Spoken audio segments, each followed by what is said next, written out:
All right, now time to introduce reviewer Chukwudi Abuja. How are you doing, my dear? Very well. The reviewer. Did you hear that? Yes, I did hear that.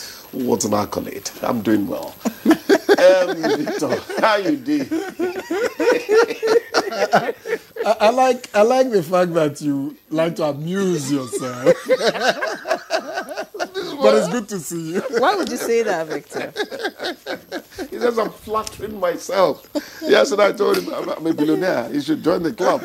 Yes, I actually heard that. Oh my God. Now let's get into the papers quickly. We'll begin with the Daily Times. The Daily Times leads with the appointment of a new INEC chairman. It says Amokpeton's appointment confirmed, denies appearing for Tinubu at Presidential Tribunal.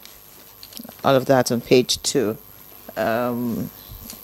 Okay, should I just take more headlines? So you want to respond to that? We start with Amokpeton.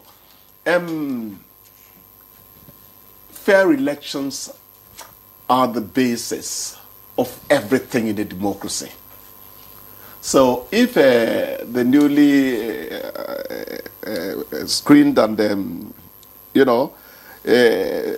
electoral chairman is telling us that he's going to do his job to the best of his ability, it should come as news that sweetens, our hearts.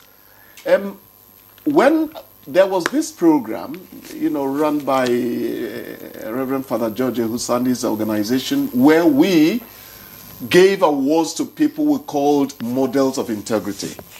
One of the people that received awards was a man called Mike Egini. Okay. Jega told me he was one of my best. He popped out his chest as he was saying it. I want to hear those lines from INEC chairman of now and the future. He said he was one of my best. He wasn't the Obong of Calabar, said Egini showed us that votes count. I mean, I have all the clips. And Mike said, I came here to count votes, not money. Look, we can have those things happen in our lives if we have the willpower. So we can only wish the new INEC chairman the very best in his assignment. All right. And of course, on the clemency, presidential clemency, the AGF is making some clarification here. It says presidential clemency under review. No inmates released yet. That's the most important thing to take from that is that the claim that government does not listen to people does not really hold water, at least half of the time. I'm sure that the outcry is something that has eventually got to government. The responses from people, not just on social media, even in transport and vehicles and all that, people would talk about the same thing. No, why would you give this kind of person clemency and all that? Whatever happens, for those of us who like to forgive people easily, it doesn't really mean a lot to us. It doesn't. But we are talking about governance and the people. You're talking about the impressions you leave on the populace when you do certain things. And it pays, it matters that you listen to what people say so that you know what tools to use. All right, listening to what people say, NCAA has listened to audio Kalu's claim, and it is responding. It says NCAA says audio Kalu's claim on pilots using India ham misleading. Actually, there was the way I couched it when I was writing it there, but let's not waste our time. The point is that he says some of the pilots are high on Indian hemp. And thank God I don't have money to fly these days. Maybe they need to be high to fly high. Because the guy could just leave steadying the plane to cruise and begin to search for God up there till we run out of aviation fuel. But didn't the same NCAA indict some pilots recently? But they didn't indict them of Indian hemp. I mean, that's... But of what were they indicted? You started it. You have to tell us what they indicted. I'm trying to recall now. Yeah. I'm trying to recall now. They did say that, something was wrong. Okay, we'll look it up later. Was it alcohol? Was it hemp? There was something. I'm not going to put it past them to take a few sips of alcohol. This is just recent, a week or two ago. I remember that when we were flying from Johannesburg to New York, the way they overfed us with alcohol, chuku the way not they drink. You know, free things have a way of coming really free to you. You pay later. The way they were inundating the entire place with alcohol, you can't tell me that the pilot is going to resist all those things happening in the passenger cabin and all that. So they're full of it. I mean, they're alcohol full, so to speak. So if they take a sip or two, I'm not going to be surprised. But if you keep it within limits, it's not bad. But to hear about Indian hemp, in fact, I asked myself, has all Jews of Kanu become a prominent member of a narcotic unit? You know, no, they talked about, and I can now say with some clarity that they indicted a pilot, you know, of being involved with hard drugs and alcohol.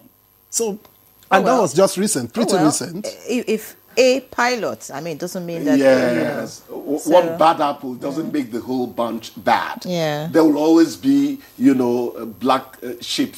But you see, I'm thinking when you talked about alcohol and you're talking about pilots could take a sip or two. If you don't drink and drive, should you drink and fly? Yeah, well, we are saying the same thing. If you don't, that's so poetic. Maybe I should start developing a book along those lines. If you don't drink and drive, should you drink and fly? Oh my God, I like the rhythm. Victor is jealous. I am, truly. Oh, it's a good one. It's a good one. You know, her mathematical brain sometimes tears into the arts department.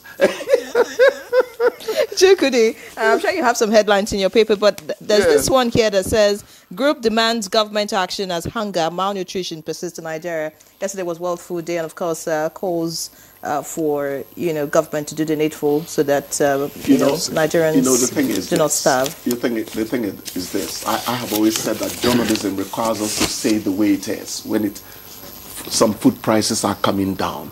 But some people simply don't have purchasing power to get even the prices that are coming down. They can't afford it. But let me talk more deeply. What has happened to the anchor borrowing program? What happened to it? The former head of AFDB, Akiwumi, his fertilizer initiative that helped the farmer to get fertilizer without going through so many, what has happened to it? The president of Nigerian Farmers Association came here the other time. He said policies are not consistent. One administration comes with something on farming, the next administration seems to discard it, either put its own in place or they totally forget that area and do general, funding of the sector without special emphasis on certain things. We have to have a coherent agricultural policy that will be people-friendly. The price of 1 pint of milk in the U.S., you'll be surprised it has not changed in the past 15 or 10 years. That's stability. It helps you plan, So malnutrition will visit us from time to time if we remain inconsistent about our pronouncements on agriculture. That's what I think. Yeah, Victor?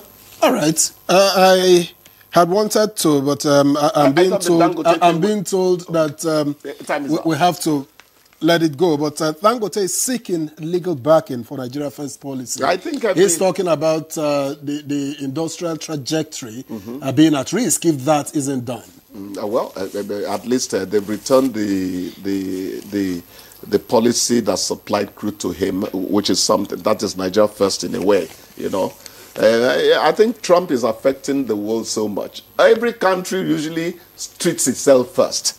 Maybe you want something special in that direction. All right, Chukwudi, many thanks for coming. Thanks a lot. I wish you a great weekend, and we'll see you again on Monday. I need to rest. I'm creaking in the wrong places. All right, Good Morning Nigeria. We'll be back with the conversations after this break. Please do stay with us.